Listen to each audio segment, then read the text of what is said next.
छोरीको प्रमोसन भयो छोरीले कसरी सम्झ्यो कि त्यस्तै भयो बल्ल म त पाउनु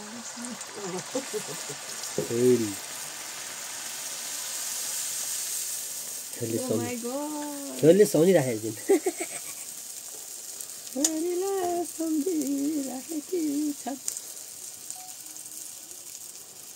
छोरीले सम्झिराखेकी रहेछ रोटी चाहिँ एउटै खाएको आइन्छ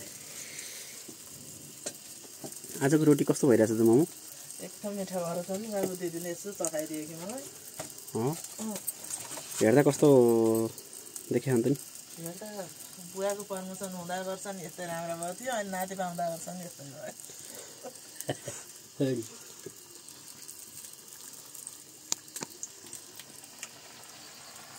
अनि दिदी how are you feeling I'm feeling very happy in this special occasion of Pia. And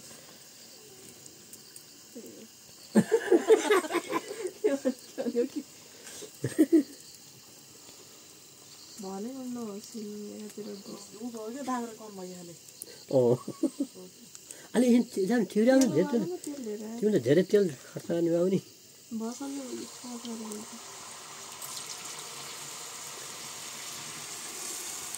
अनि ड्याड हजुर के छ हजुर कता हुन्छ अहिले ए म अहिले यहाँ तिहारको टिकाको अघिल्लो दिन बेलुका यहाँ अम्बिका रोटी राख्न थाल्नु भएको छ त्यो रोटी म देखेर म राम्रो भएर छक्क परेको अनि के अरे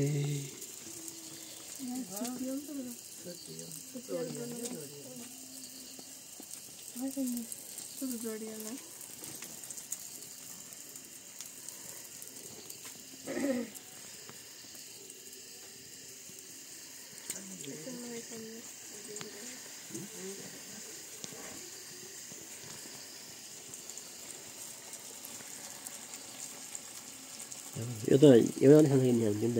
दुईवटा त्यही हुन्छ